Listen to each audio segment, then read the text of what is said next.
Warning. This episode of the Saints FC podcast contains swearing. McGallagher to Stokes, who's onside. 1-0. Here's Sims. It's a good serve this from Southampton. They could finish the job here. It's Shane Long, and he has done it. Just a minute to play. That's stoppage time. Here's Letizia. Who better to say farewell than one of the finest players ever to wear the red and white.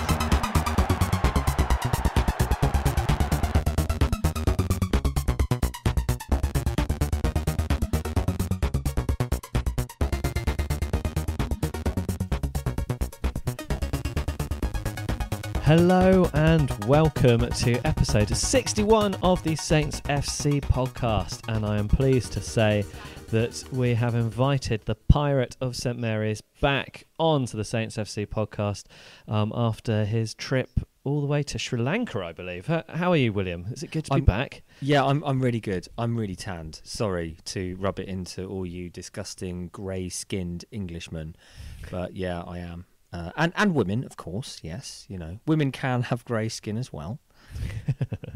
You wouldn't want said to Alan discriminate Partridge. that, yeah. I've just literally come back and binged Alan Partridge as well. So that's my defence. It's not me. It's Alan Partridge talking. That's probably quite dangerous to be going and recording a podcast with that. But anyway, let's try and do this anyway. William, you need to be quick, don't you? You've got child rearing duties or something like that. I've got lined up in the next kind of about 40 minutes. Yeah, jet lag babies, jet lag, everything. Jet lag.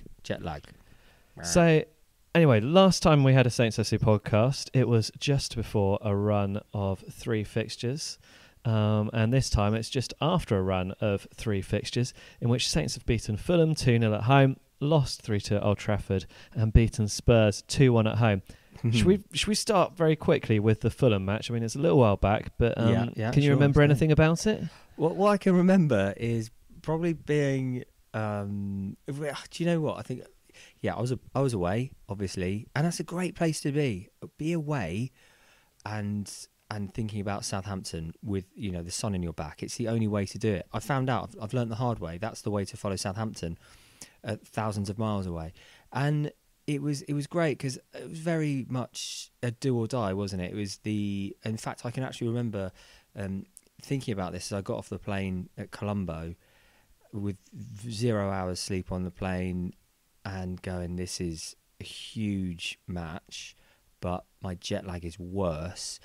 And have we done it? We've won. Jesus, actual Christ. Because Cardiff, that was just horrendous. Couldn't believe that was even possible for that to happen. And then Fulham, I'm pretty sure on our WhatsApp group, I was, we're not going to do it. Something's going to happen. Ref's going to go against us. Blah blah blah. But wow, we did it. It was almost, and it was really job done as well, wasn't it? It was really professional performance. I mean, you probably actually watched the match. So you've probably got more actual insight into it than I have. But my initial emotional gut reaction was that we just won 2-0. I'd say so. We didn't concede in like the last, 30 seconds and then lose it or draw it in the last 25 seconds. Yeah, I mean, I did that watching the match, and it was quite strange because it felt comfortable at times, but then also a little bit uncomfortable as well. And there's a couple of times when we let Mitrovic get behind the line, but when you watch it back and as with any Saints victory, I watch it over and over and over again and the highlights. It did look like a comfortable victory, and then all the write-ups are like, Southampton cruised this, it was a must-win game, but actually it was like, an easily won game. And of course it was the end of Ranieri as well. And I remember the commentator was just baffled by his substitutions, and to be honest, I was with the commentator on that, Ranieri made a couple of subs and actually made Fulham less dangerous than they were beforehand. But we had Romeo scoring that goal from outside the box, bit of a scuffed shot and a little bit of deflection going in. Yeah. Has he broken his ankle? No, he hasn't, and he scored. Wow, amazing. Yeah. And then we had James Ward-Prowse as well following in on the rebound. Jesus Christ, yeah. And I really enjoyed that goal. It's the kind of goal where the amount of times I've looked at Saints and just thought, we need someone following in the box. Why is it always that, other teams score against us when their attackers react quicker than our defenders? And James Ward-Prowse was there doing it. Yeah, attacking in numbers going forward. I mean, should we probably talk about James Ward-Prowse later when I've got the Kleenex available? That was a terrible reference, but is that because he's so good he makes you cry? Yeah, that's exactly it, mate. That's exactly it. He's just a phenomenal player. But that Fulham goal, it's like when you have players bursting into the box with aggression and purpose. Is it that simple? Yeah, it is actually, especially against teams that have absolutely no idea on how to play at this level. I mean, watching them yesterday or this afternoon, I can't remember, on Match of the Day, Fulham this is, I couldn't believe it. I absolutely couldn't believe how shambolic they are. And I mean, if we hadn't beaten that, then forget about it. But, I mean, I do love the naivety of which they approached the game at St Mary's, and the fact that you saw what Cardiff did. If you put 11 men behind the ball, we really, really struggle to break you down, and you will get a chance against us because we're not totally solid.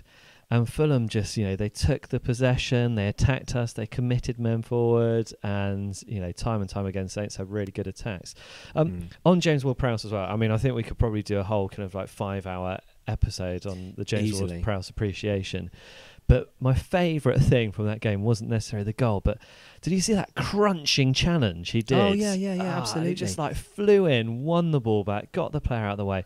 And it's just like that just typifies the James Ward-Prowse that Ralph Hasenhuttl has created. He's created a monster. He's created a beast. All-round player. It's like, I think your brother James, who has done this, mine and Tom's spot many times, said that in the little group we have, and he was absolutely eulogising about how absolutely fantastic that was for him, the moment of the match. And I agree completely with him. Like it is the... I don't know what the hell he's put in his water, or on his Weetabix, but Hasenhuttl has sprinkled some kind of freakish potion all over his diet, because he's going into tackles and winning them. He's not getting sent off or booked careless challenges. They are professional, wonderfully timed challenges. They're like fully focused. I mean, his free kicks at the moment. But hell, his under 21, I think it was under 23 goal he scored this season when he was being put on the back burner by Hughes, and it's like a 40-yard free kick into the top left-hand corner. And when I saw that, I was like, "But that's impossible. No one can do that." And then he keeps doing it, and obviously Hasenhuttl was like, "Yeah, we've got something here." But having said that, like how many times has Tom been on this show, or you've spoken about, James Ward-Prowse, he could play right back. We should modify him as a right back, or whatever. Where does he go? What do you do with James Ward-Prowse? It's mental to think that now. What's he done though? Like, how has Hasenhuttl? How has James Ward-Prowse? What has happened? How have they managed to create this beast who scored 6 in 9, who's scored in different ways and created through so many beautiful through balls, assists, everything? He's like literally. It's not taken a season. It's like taken 3 months to suddenly become this rounded player. Did he always have that? Was it always in his locker, or is Hasenhuttl just sprinkle something on his Weetabix? It's weird. I mean, I think he has always had it. We've always known that he's had great technical ability. He's shown these flashes of brilliance, and it is just that adding that aggression to his game has just transformed him. It's made him that complete player. And now you're looking at the Saints games, and he's going to be there in the middle of the central midfield, because he's our talisman at the moment. It's incredible. I can't believe it, but I know. It was absolutely wonderful to see. And how, just on that one thing alone, I mean, how valuable is that Ralph Hasenhuttl has managed to instill in just a few months? Just fantastic. But what I'm really shocked about, not necessarily shocked, but bamboozled by, is the fact that he has. It's almost like that age-old phrase. We've got a new signing. because he has come out of nowhere.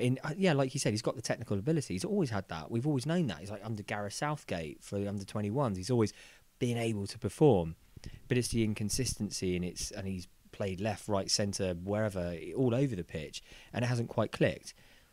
I don't know whether someone said to him like, "Look, mate, this is your last chance," because I doubt it, because I don't think Saints are that kind of club, especially with our youth players. But it's just, I just cannot fathom it. But either way, whether I can or can't fathom it, it's a wonderful thing to see, isn't it? I mean, just beautiful, from either following up a goal in the 6-yard box or just cracking one into the top left-hand corner as if it's just no fucking problem at all. It's just beautiful. And I was always looking at Højbjerg going like, he's the guy from midfield, he's the guy that's going to change matches for us. And James Ward-Prowse is now that. He's overshadowing him at the moment, which is just quite astonishing. A season of so many surprises, right? Crazy. Right. We need to move on from James Ward-Prowse because we're going to mention him at least twice more in this podcast before we get through to the end of it. So let's move on to the game against Old Trafford. I think a lot of us were quite disappointed if you think of the previous Big Six game. Before that, when we played away to Arsenal, didn't really show up, didn't really provide very much. And you would have thought that actually that performance that we had against Man United, if we'd done that against almost any other team, Man United being the informed team at the moment, obviously, let's not include this weekend's loss to Arsenal, but it was amazing to see Saints going to Old Trafford, being aggressive, wanting to win, and then out of nowhere, Jan Valery with a screamer against arguably one of the best goalkeepers in the league, and De Gea does get a hand to it, but my word, he can't keep it out because it's such a rocket. I think it's a total underestimating of Jan Valery, because to be fair, like if you're coaching your team, setting them up against Southampton, then you'd be aware that Valery is a live wire down the right, and you wouldn't want to underestimate him. But there's absolutely no evidence prior to that match that he's got that in his locker. So maybe De Gea is thinking like, right, he's going to play a through ball here, something, blah blah blah, and then just to smash it like that into the top right, Coco Martinez style. It's like, okay, yikes. What? Like, it's just, again, it's just like Hasenhuttl has created this absolute conundrum, because we didn't have Cedric is gone. Okay, right. Valery, he's like a 14-year-old child in his little jogging pants. We don't know what he's capable of. Suddenly he's screaming it past De Gea, and you've got James Ward-Prowse now. It's fantastic, absolutely so inspiring. But I've got to be like a little bit bitchy though, because I think it was a bit naive of Saints in that match. I think we could have got something out of that. Okay, obviously, you're not going to go to Old Trafford and get the roll of the dice, luck of the rub of the green rather, with with the referees in this Premier League. Oh yeah, I mean, we could talk about the two Bertrand's penalty shouts. Joke, absolute goddamn joke. And it's like, the refereeing this weekend. I don't know. I've got a special section for Kevin Friend later. Okay. Okay, let's stick to the United match. But I mean, it's just like that. Yeah, Valery, fantastic, beautiful goal. De Gea didn't expect it, and neither did any of us. Let's be frank, And then obviously Man United do what Man United do. 2 goals in quick succession with Pereira, who curled in an absolute beauty. It was gorgeous. And then Lukaku's goal was also fantastic. And you've got to say Angus Gunn had really no chance on either of them. Yeah, sorry, just I know this isn't a Man United podcast, but I really admire Lukaku for all the shit he's been through, and he's got beautiful feet for a big guy, and hats off to him anyway. I'll probably get bollocked for that, but there you go. But fair play to Saints. They picked themselves up after that, and they didn't stop attacking either. The game, they still kept the tempo up. They won a free kick. James Ward-Prowse, it was almost a replica of Cedric's free kick against Manchester United earlier in the season. Yeah, but, it really was, wasn't it? And it was great to just see him putting it in that top corner from a free kick in a real life match. Not an under-23 game, not a training video on Saints social media, but in a real life match against real life opposition, against a real life very good goalkeeper. Definitely. And I've got to say, so this score was coming in whilst we were at Tom Parker's wedding during the service bit. And I did see Tom Parker's dad get a little bit excited when we got back to 2-2. It's a shame. Congratulations to Tom as well. Yeah, of course. I mean, it was an absolutely wonderful wedding. It really was stunning.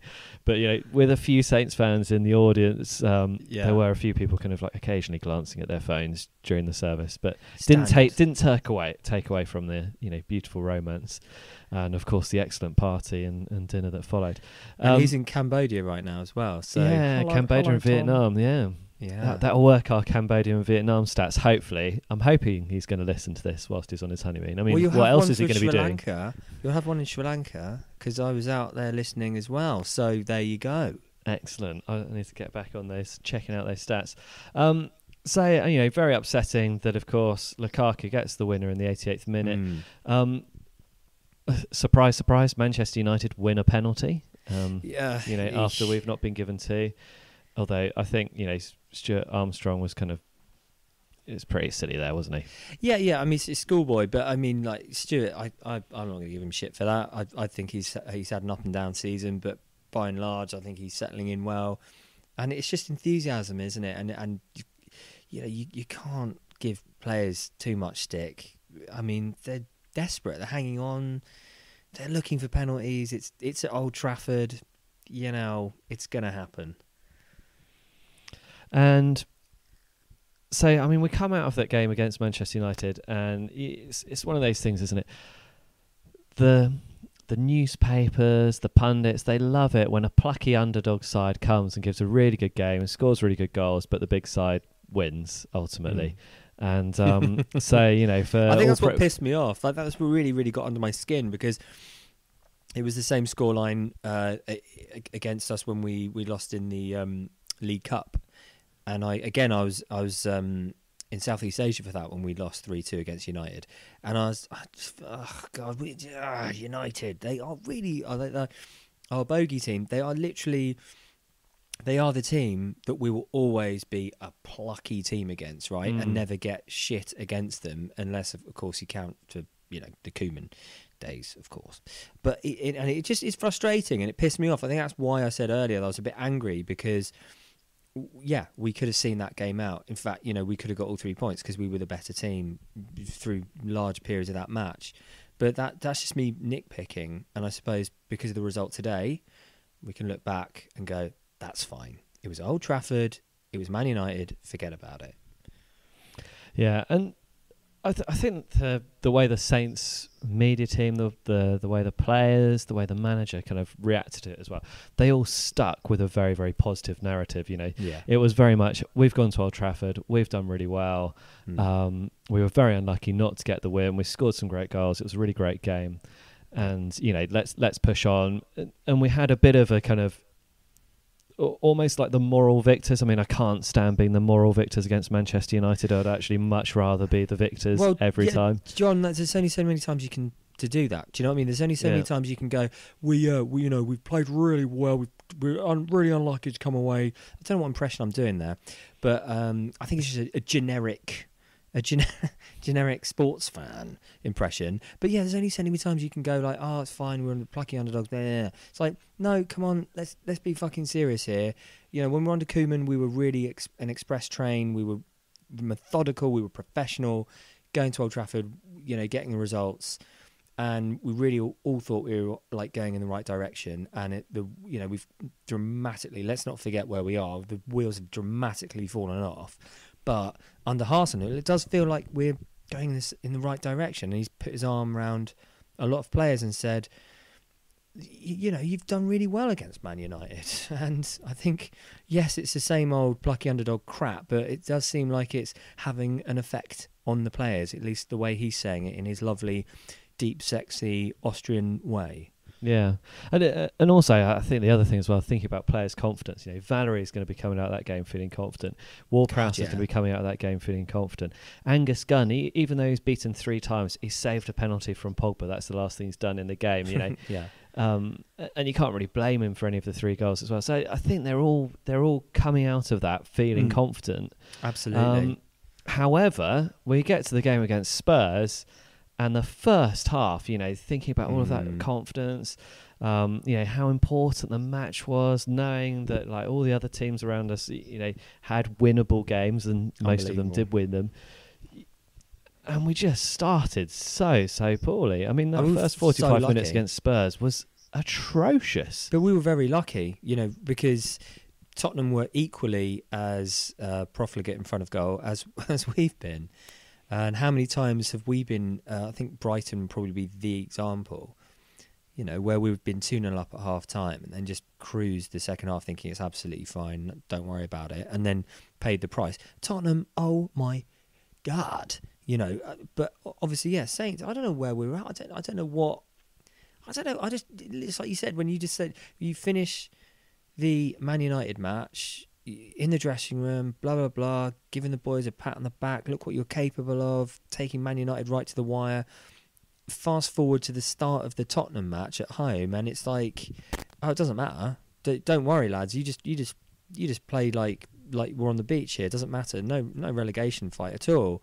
We got away with it. So, oh my God, some of those chances from Tottenham, unbelievable. I'm thinking probably that what was the first kind of real scare was perhaps when Yoshida kind of cut the ball out the cross, then hit it against the post, and then managed to kind of scramble it away. That was unbelievable. I was like, on another day, and now, example, we're away from home, that goes in the back of the net, right? Yeah. It's unbelievable. I mean, ultimately, it was actually quite a good cutout, because I think, if he doesn't do it, Tottenham definitely score. So he's got to take the risk, and it, somehow pays off. There's another couple of moments where I think we're kind of dillying and dallying with the ball. I think Bertrand held on to it for a little bit too long down the left at one point, right, which scared the life out of me. You also had Ericsson hitting the crossbar from his free kick. Yes, I know. Again, it's like, finally, like, okay, look, we've really weathered a storm there, that first half storm, but finally we've got a bit of luck, rub of the green. Fuck it, I don't care. Sorry, pirate swearing there, everybody. But I don't care. Like, we were crap in the first half. We were absolutely just the luckiest team. I mean, we're playing Spurs here, for God's sake, and Son was on the pitch. I was absolutely terrified what he would do to us. And Harry Kane scored, but I don't know, could have scored like 3 or 4 more. And whatever Hasenhuttl did at half time, those double subs, fantastic. But I don't know whether what does he do? Do you think he puts those players in like a headlock? I can seriously see him in a loving, sinister way, though. I can see Ralph like grabbing like Højbjerg, not necessarily Højbjerg, because you wouldn't want to put him in a headlock, because he'd probably just snap you for even daring to think about it. But maybe Valery, Bednarak, I can just think, hey, you guys, you're not doing what that's a Dutch accent, but anyway, and I'd be like, I'm playing with you, but I'm also going to destroy you if you don't sort your shit out. Well, kind of like the intimidating kind of friend in inverted commas. Yeah, exactly. I do like you, but I have got a penknife and I am going to cut one of your vital organs. I mean, I definitely kind of agree with the fact that Saints were very lucky to be going into the break only 1-0 down. But then actually, there is a question mark over Harry Kane's goal. I mean, was it offside? Oh, mate, I can't, I don't know. I literally, I haven't watched it enough. I think I've watched it only twice. And to be honest with you, there's so much fucking crap around goddamn offside, VAR, isn't it? Like, blade of grass, it was his toenail. I don't care anymore. If the ref says it's a goal at the moment, fine, it's a goal. I'm absolutely destroyed with the decisions that have gone against us this season. And frankly, just watching even just neutral matches, it's a farce at the moment. It's a complete farce. No one knows what to do, and VAR, God, bring it on. But I think it's just going to cause even more confusion. I mean, someone like Kevin Friend, who is the referee, Jesus wept. on Saturday. I mean, he really could do with an awful lot of VAR help. I mean, well, just open his goddamn eyes. I mean, Sissoko headbutts. I mean, I know there are many other things, but for me, like, the black and white issue is like, you headbutt a player, get off the pitch. Like, and Ryan Bertrand gets a yellow card for basically, like, you know, giving a bit of crap, you know. Oh yeah, touching his Nathan chest. Redmond, yeah. I mean, it's Oh, sorry, crazy Nathan Redmond. because Sissoko, he'd raked his studs down the back of Nathan Redmond's calf. Yeah. Then Redmond gave him like a little bit of, oi, what's that about? Then he shoved Nathan Redmond really hard and then headbutted him. And so for his 3 offences, and Redmond's kind of like half of one offence, they get the same punishment. Well, and then exactly. Jan Vertonghen kicks Josh Sims in the head. But I think because it's in the area, he thinks, well, I can't possibly give a penalty for a high foot. Oh, can't give a penalty. Oh, Yeah. God, that would involve me having some cojones or know what the fuck I'm doing. It's absolutely, it's astoundingly horrendous. I mean, if we're really, really fighting for our lives, you know, in like 2 weeks' time, and this level of, and it's going to happen, because the pressure hasn't lifted. You know, Cardiff still freaking won. There's still only 2 points between us, and you know, it's VAR ain't going to help. You know, and you get a Vertonghen literally taking someone's head off.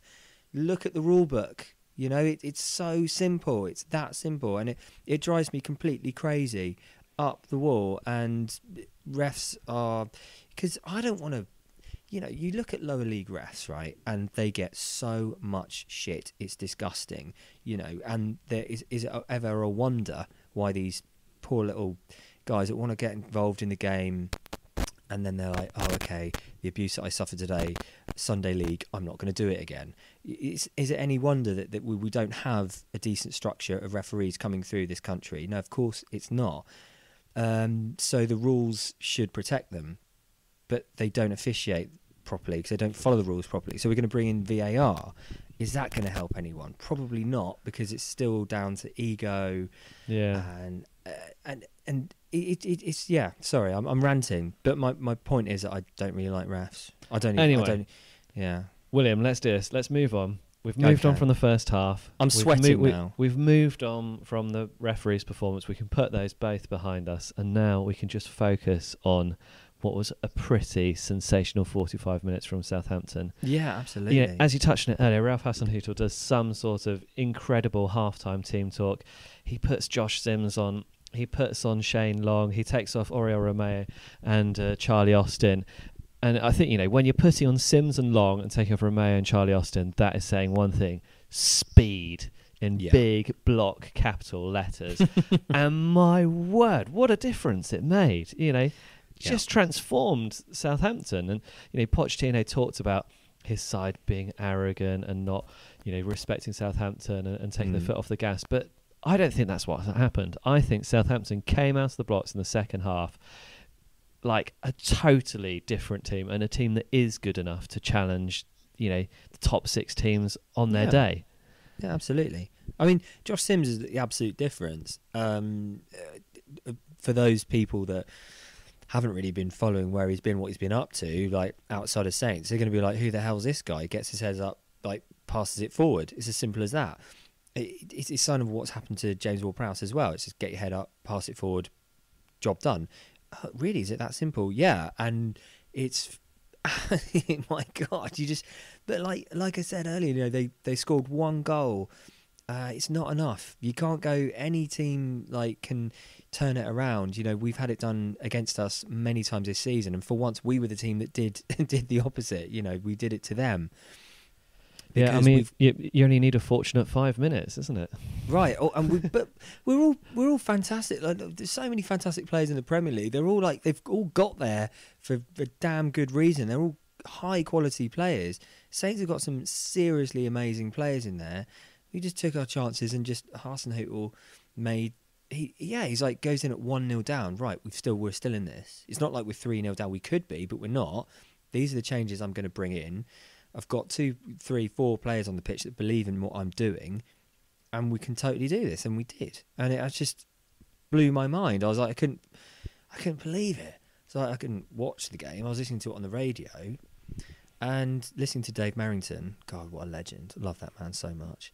And it was just, I was putting up my daughter's new cot. She's turned 7 months now, and I was in a little daze actually when James Ward-Prowse scored. I celebrated. I was like, I'm going to allow myself to do this. I'm going to celebrate.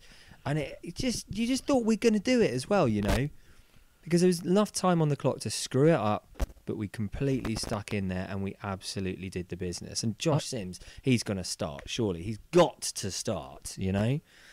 Well, I mean, the BBC had him as man of the match, and you know, it's hard not to argue, you know, with it. I mean, he was basically the impetus that just changed the game. You know, Ralph Hasenhuttle's halftime team talk, and you know, all of that. And I've got another one here which leads us nicely on to the email from Jason Dickey. So, I mean, he's been emailing a lot over the past few games, and what does he write in this email? Just in block capitals, Josh Sims! Yeah, no fear. Fear, go for it. Like, Hasenhuttl completely put his money where his mouth is. Right, you can play. I've seen what you've done. I've looked at you. I studied like what you've been doing.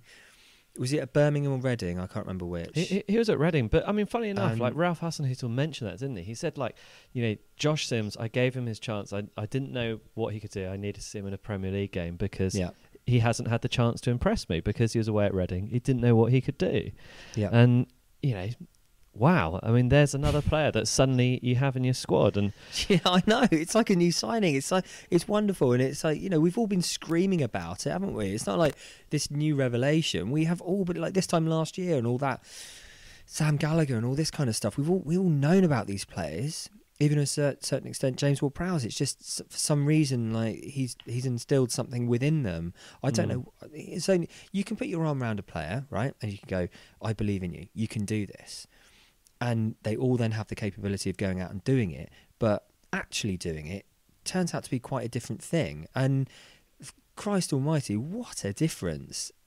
Whether or not, like you said, because I know when we did all right against Man United, then we started so poorly against Tottenham, whether or not Josh Sims is going to start again our next match and we'll be straight out of the blocks and just blow teams away. It's an exaggeration. But whether or not that's going to, you know, relate to what we're going to do in the next match is another thing completely. But what we do know is that we have match-winning players now, and that you can't ignore that. And we are too good to go down right now. I mean, Christ almighty. Yeah, well, we're going to be having a little review of Cardiff and Burnley's fixtures and looking at our fixtures running into the season. But you've got to say, if we continue to play like we have in the last 3 games, then we really shouldn't be struggling, you know, to get the points that it's going to need to get us over the line. Just another couple of things that Jason Dickey mentions in his email as well. He puts after his Josh Sims shouting, you know, James Ward-Prowse and Jan Valery as well, and then goes on to ask the question, with Ralph Hasenhuttl at the helm, do we actually need to spend money in the transfer market? You know, look at the way he's transforming players and giving young players a chance. We do, absolutely, we do. I mean, look, we can get carried away with all this, but these players need support. These players need, Jan Valery, Ward-Prowse, and Sims. They're all fantastic players, but they've played 45 minutes of electric football. We need an entire season here, you know, of electric football, and that's not just going to come from rubbing and polishing up a few rubbing, that sounds a bit weird, but polishing up a few players that we have. We need to go out there and be bold. And I'm not saying like we need to spend billions and millions and trillions of pounds, but we need to sign a goddamn goal scorer, because we can't keep relying on a left back scoring, a right back scoring a beautiful wonder goal, and James Ward-Prowse having a beautiful purple patch. No, Jason, we need to go out and spend some money. And I'm not... Look, when I say going out and spending money, I don't mean that like just stupidly. Oh yeah, we need to spend £20 million on a player. It doesn't matter who it is. We just need to spend £20 million. You know, we need to focus, even if it's £5 million. And I back Southampton to make the right purchase here. But we do need to shore up the defence. We need to get a freaking goal scorer. You know, I think we're doing well in midfield, but we need a goal scorer to give our defence to just take the pressure off everybody else. You know, there's no point in shouting at Vestergaard for not scoring like a sitter when our goal scorers, who are paid plenty, can't even, tap in from 6 yards or what have you, or have got terrible hamstring injuries, But anyway, there we go. Anyway, forgive me here. Right, I'm going to play devil's advocate with you right now. So, oh God, okay. Who needs a goal scorer, right? This is the question. Because Shane Long goes off injured, and it's at that point that, eventually the game turns. So Saints, without a recognised striker on the pitch, go and then get 2 goals against Tottenham Hotspur and turn the game around. Mm-hmm. Perhaps with Ralph Hasenhuttle's style of football, the attacking press, the dynamic, constantly chasing, pushing players, perhaps actually the best way for us to do this is to play with one of those teams where you just have lots of attacking players who are not necessarily recognised goal scorer. Have players like Sims, like Redmond, like James Ward-Prowse, like Stuart Armstrong, who can harry players, run at defenders, can score goals despite not being recognised goal scorers. I mean, you look at Charlie Austin. He is a recognised goal scorer. He is a man that can finish goals. Okay, he's not been doing it particularly well recently. Yeah. But, under Ralph Hasenhuttl, would you rather have the kind of Redmond type, the Sims type, the attacking, fast, dynamic players? Why don't you just flood the 11 with those sorts of players and just run the teams ragged? Well, yeah, that's great. That's fantastic. But then you're negating the fact that we need to stay consolidated in the midfield. We need absolutely someone who can protect the back 4, 5, and then we need, if you do that, it's well and good. Like, believe me, and it's great to have those attacking options, but you're kind of running into the danger of having too many attacking players in the midfield. We're getting overrun. Talking about the pressing game, who presses, who holds, who defends. Do we have enough players of that calibre to do both pressing and attacking? And then you're looking at players that are just beyond our, remit. I think Ward-Prowse is, if we could duplicate Ward-Prowse, I think maybe, but I can't believe I'm saying that because of the turnaround he's made. But you're asking too much, I think. I mean, look, I get it. Don't get me wrong. Like, I think it's in a fantasy world, it's fantastic to have like the equivalent of 4 Nathan Redmonds, but it's not going to happen. It's just, and I think the reason we're looking at that now is because we've been so unlucky with our strikers of late that we've had to force ourselves to look at the attacking midfield options, and almost out of necessity rather than a exactly. great desire to instill a particular style of play. Well, yeah, who wouldn't chew their freaking hand off for a Graziano Pella right now? Just someone who could just get the ball in the back of the net, who's a big lad, a focal point, I suppose as well, it's always good to have a plan B. So, even if you are going to go for a particular style, it's never a bad thing to actually have a centre forward who can do all the things that a centre forward does. Yeah. I'm just going to bring on to another email from a listener, this time from Graham Frampton. He is talking about the win against Fulham, the fantastic performance against United, and of course the win against Spurs as well.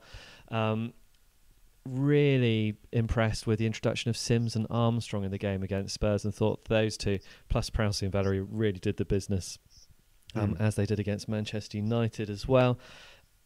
He's seeing the team playing with a new sense of togetherness that is not seen in the earlier matches. Yeah, I'd agree with that. I mean, togetherness plus results is meaningful. I think togetherness and nearly winning is just pathetic and annoying. No, sorry, pathetic's a hard word. I think just annoying is the right word, hence Man United. But yeah. And, he picks out so many positives, but also thinks that perhaps Sims could be the kind of player that could help Redmond out. How he gets frustrated with Redmond being stuck up there on his own, once he's broken away. And I think we saw that against Tottenham as well. Sims was breaking with speed. So was Stuart Armstrong, to be fair to him as well. Attacking in numbers, which gives you options, Well, look, we invested in the player. Like, Armstrong isn't a youth academy product. Like, we bought that chap with a direct, vision to get the best out of him. And we had that. There was a spell not so long ago where he was really firing, and we should absolutely, totally stick with him. There's no reason for us not to, and he showed that in the second half. He did well. Right. So next thing, rest of the season, who are our blimey. relegation rivals, do you think? Is it just Yikes. are there just three of us fighting over that last position in the relegation zone? I Well, mean, it really- surely Huddersfield and Fulham are gone now, aren't they? Yeah, They Huddersfield can't and get back Fulham from are, this. yeah, no, they're done, aren't they? I mean, there's no way someone comes back from that. I mean, that would take a monumental Nigel Pearson effort, Leicester style. But it's Cardiff. The bastards keep winning. You know, just when you think they're down and out, they keep coming back. I mean, I think it started with us as well, beating us. I think they've had like maybe 3 wins in the last 4 or 5 games. It's Yeah, quite it's- astonishing form, It's isn't it? It's unfair. It's unfair. It's outrageous. Don't they know who they are? How dare they? And I think it's God. Everyone keeps bloody winning. And Newcastle yesterday, like Yeah. okay, Everton are just an absolute shambles. I don't know how they are where they are, but there you go. And Brighton again winning 2-1 really drove me completely and utterly up the wall. I just think you cannot keep saying we're too good to go down. There's no way. Southampton just got too much in the locker. Cheers, Alan Shearer or Jermaine Genius or whoever. There's just no. At the moment, it's completely open. We could have 2 games where the wheels, come off, and again, everyone keeps winning. Cardiff, Burnley, Brighton, whoever, and you just, I mean, how we've beaten Spurs at home, and I gave us no chance. It's a wonderful leg up, but Brighton won, didn't they? You know, Cardiff won. So it's just about keeping your head above water. That's how it feels at the moment, and as positive as it is. We're only still like 2 points out of this. Like, I mean, it's a massive relief actually to come out of that game against Spurs with the 3 points, It's because huge. if you're looking at the live league tables on Saturday afternoon, for most of Saturday afternoon we were back in the relegation zone, and it just feels so much more positive to be outside. And you'd have thought with those performances, if we hadn't been out of the relegation zone, you'd just be thinking, are we just unlucky? Yeah. So let's should we have a look at Saints' fixture list? So we've got 8 games left in the Premier and League. there's a long gap now, isn't there? Yeah. Long break. Long break because of Watford playing in the FA Cup quarter-finals. So we'll miss that game, which I think would have been next weekend, is now postponed, and they've still not got a date for it. But so these are the 8 games, and I think we probably need 8 points. So 8 draws, or maybe 3 wins, or 2 draws, 2 wins, something like that from these 8 games. So we've got Watford away, and Watford are looking very strong. We've got Brighton away. That's a big opportunity, I think. God. Yeah. We've got Liverpool at home. That's going to be tough, with them really focusing on trying to win the title for the first time in about a bazillion years. We've got Wolves at home. Again, Wolves have been looking fantastic this season. Newcastle away. Jesus Christ. Bournemouth at home. West Ham away, and then Huddersfield at home on the last day of the season. John, it's those last 3 games. I mean, genuinely, you read that out. I'm Southampton terrified. against Bournemouth at home. Yeah. Saints away to West Ham. Yeah. And then Saints at home to Huddersfield. Those last 3 games, we should be able to pick up a few points in those 3 games, shouldn't we? To me, I reckon those last 3 games will win all those, because the previous 5 are just an absolute shocker. Watford away, yeah, okay. If if we're lucky, we'll get a 0-0 or something. But Brighton, oh my God, like that's terrifying. It really scares the shit out of me, that one, because we fuck up against Watford, Brighton win, or whoever wins, Burnley and Cardiff win again, and we're cut adrift, and then we've got to go to Brighton and do the business. Oh my God. I know it sounds negative, because we've been to Old Trafford and we've proved our worth, and we've beaten Spurs, and anything's possible under Hasenhuttl, but this is going to be so close. There's no, oh my God, it's terrifying. So should we have a look at the Brighton last 8 fixtures? I mean, they're only 3 points ahead of us, but with that game coming up, I think if we were to win at Brighton, then that would kind of drag them right back into it, wouldn't it? So, the game they've got postponed is home to Cardiff City. They've got us at home as well. They've got Tottenham away. They've got Bournemouth at home. They've got Wolves away. They've got Newcastle home. they've got Arsenal away, and they've got Man City at home. I think Brighton have got enough winnable home games there to see them safe. So Yep. I don't think they're going to get relegated. Let's look at Cardiff. Brighton away, Chelsea home, Man City away, Burnley away, Liverpool at home, Fulham away, Palace at home, and then Man United away. Cardiff, that's tough for Cardiff. That's tough. I mean, 4 games there against, I know Man United aren't quite in the top 4 yet, but you'd almost expect them to be. You've got Chelsea, Man City, Liverpool, and Man United in the mix of their last 8 fixtures. That's tough on Cardiff. That's probably a tougher fixture list than Saints. Yeah. Should we look at Burnley? Let's do it. Leicester at home, Wolves at home, Bournemouth away, Cardiff at home. Then they have Chelsea, Man City, Everton, and Arsenal in their last 4 games. For Burnley, I think that's easy for Burnley. Yeah, if Burnley make themselves safe in the next 4 games, which is quite conceivable, they could be out of trouble. But again, if Leicester have the Brendan Rodgers bounce, Wolves perform well, Bournemouth have a good game, and then suddenly they're looking to get points out of a tricky run of fixtures. But what you've got to really think about here is the last 3 matches, most teams are safe, right? So it's big fat. We're on the beach. Lilo's out, flip flops are on. There's so many teams that are going to be like, screw it, blah blah blah, and it's whoever wants it. So we're lucky because we've got West Ham who are going to be out of it. Huddersfield will be relegated. And I can't remember the last third fixture. I think Bournemouth will be safe and Bournemouth interested. will be safe. Yeah, exactly. And I'm not saying like there are friendly South Coast rivals, but they are because most of us like Bournemouth. And I can see I think we'll get 9 on our last. But when you look at Burnley, they'll do it. They'll survive. Brighton. Okay, so it's Cardiff, isn't it? Really? We're hoping Cardiff. I mean, that's a pretty sad goddamn state of affairs. But it is. Their fixture list is tougher. They've got 4 games which are going to be very tough against those, top 6 teams. But then, their other 4 games are potentially winnable.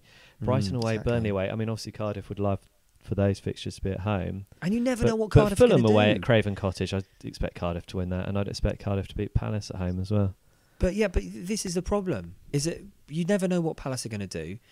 You never know what Cardiff are going to do. It's just the worst, most topsy-turvy season ever, because we've beaten Palace away this season. Palace screwed up yesterday against Brighton. You don't know. Like, Palace are going to go and beat Man City. It's so unpredictable, and it's terrifying. Literally the microphone's practically shaking in my hand at the prospect of where we're going to be in 5-6 weeks' time. We're going to be back down that pub in London Bridge, like crapping ourselves as we finally get a late winner against Huddersfield or something. It's too much to handle. And if any of us think this is going to be like, oh, it's all right, we've got 2 points on Cardiff, we've got Hasenhuttl, James Ward-Prowse is scoring goals now, we'll be fine. You're massively naive. This is going to be a run-in, a real run-in. Like, it's going to be freaking close. It's going to be hideously, horribly close. I'd like to be proved wrong, believe me, but the fixtures list that you just read out to me just suggests that it's between us and Cardiff. It's that simple, and that's depressing. And I just hope to God that Hasenhuttl can get his headlocks out and in a sinister / friendly way and do his job. And James Ward-Prowse just keeps scoring free kicks for fun. Yeah, I mean, it's quite funny because it seems that when we get a run of fixtures, we play better, and the breaks haven't done us particularly much good recently. No. So, the fact that we have got a 3-week break until we play Brighton is mental, isn't it? Not that welcome. Weeks. I know. They're internationals or something in between. Yeah.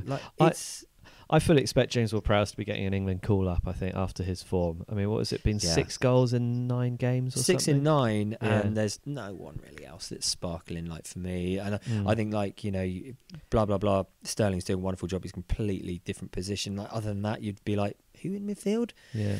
It's really setting the world on fire. Top English goal-scoring midfielder in the Premier League this season, James Ward-Prowse. And it's happened under Hasenhuttl. Yeah, and it's not just like the free kicks and stuff. It's what he's doing off the ball. It's how he's just completely transformed. And Gareth Southgate he'll pick him because he's he's been with James Ward-Prowse, as long as he's been at Saints and worth looking at, and he's been there. And right. I hope to God that he follows through, because the under-20, what Gareth did at the under-21s for James Ward-Prowse was fantastic. I think that's probably part of the reason that we stuck with him for so long, because other people have seen the potential. I think he'll get a call up, mate, and I will be super freaking happy. I think we all will, won't we? Yeah. I think he definitely deserves it. He's worked for it. William, I'm aware that you need to get going again. So I think we should have a couple of shout-outs before we end the podcast. The first one, I think we need to give a little bit of a shout-out for ex-Saint Dusan Tadic for his demolition of Real Madrid in the week. Yeah, that's freaky. That was weird. That was astonishing stuff. I'm very pleased for Dusan Tadic. I always thought he was a fantastic player. And, he's doing very well at Ajax, having a blinder of a season. And to do that on the big stage against Real Madrid. Well, it's his swan song, isn't it? Having said that, swan song's maybe inaccurate because he's still reasonably young. He's just old in the Ajax side, isn't he? They've got an average age of about 15. He's like 22. Yes, it's insane, isn't it? But it was wonderful to watch that. And to see Real Madrid go out was wonderful as well. And I think the Champions League is completely open this season. I'm so excited. I mean, I'm not a United fan in the least, but it was good to see them turn around a deficit in such a way. Probably because I'm a Lukaku fan. But yeah, I'm so excited about the Champions League this season. It's going to be great. And Dusan, oh my God, he's doing that now. I mean, I know he helped us out last season with that really weird toe poke freak goal, and he's got it in his locker. But why didn't we see this, or how didn't a manager get this out of him before? Oh, freaking hell. It just drives you crazy, right? Well, I think you've got to say that Ronald Koeman did have quite a lot out of Dusan Tadic. Yeah, I think that first season with Tadic and Pella was pretty wonderful as well. yeah, and there's something about Mane as well. God. Yeah. The other shout out I want to give is to Franny Benali, who's just announced his next challenge. Unbelievable. The Iron Fran. He's mental. Was it 7 Ironmans in 7 days? Yeah, oh my God, it's crazy. I mean, I always thought that Eddie Izzard was mental doing how many marathons it was day after day after day. This is beyond anything. I look at an Ironman challenge and I have to sit down and have 5 beers, like Freddie from Ugly Inside. It's completely insane. Yeah. So anyway, good luck to Franny Benali and all your training. I hope that goes really well. William, thank you very much for joining us after getting back from Sri Lanka. Good to have you back in the country. Can I give a just shout out to everyone who's ever been to... anyone who's ever travelled to Sri Lanka, go back, keep going there. They need your money. It's a beautiful goddamn country. And if you haven't been to Sri Lanka, oh my God, it's astonishingly beautiful. The people are gorgeous. Keep going. And travelling with a young baby as well, and that wasn't an issue. Yeah, it's amazing. Travelling with a young kid, you're kind of a little bit nervous, but then you get there and everyone takes the child from you and you just chill the freak out. You're like, go to a restaurant and they come up and go, oh, do you want us to look after your baby? Yes. Sunbathing. Do you want to look after your baby? Yes. They love kids out there. It's absolutely amazing. Anyway, I sound kind of weird, but I'll tell you what, the flight out there was another thing. That was horrific. She did not want to sleep at all. And then the air stewards and stuff were absolutely incredible. Oh my God. I thought I was going to die. Literally screaming baby for 9 hours. Oh, that's serious, was it the longest 9 hours of your life? Oh my God, yeah, Cold War torture. It was horrific. Honestly, John, I thought I was going to have to just punch a hole in the window, take everyone out with me. Just to end the crying. And to end the cry. Oh my God, I don't recommend the flight, but get your ass to Sri Lanka. Okay, well, there we go, ladies and gentlemen. Thank you very much for listening. Once again, if you do want to get into contact with the Saints FC podcast, you can do it at saintsfcpodcast@gmail.com. You can find us on Twitter at Saints FC Podcast. I've been John Bailey. It's cheerio from me, and... sorry. Goodbye from me as well, professional. There we go. Cheerio.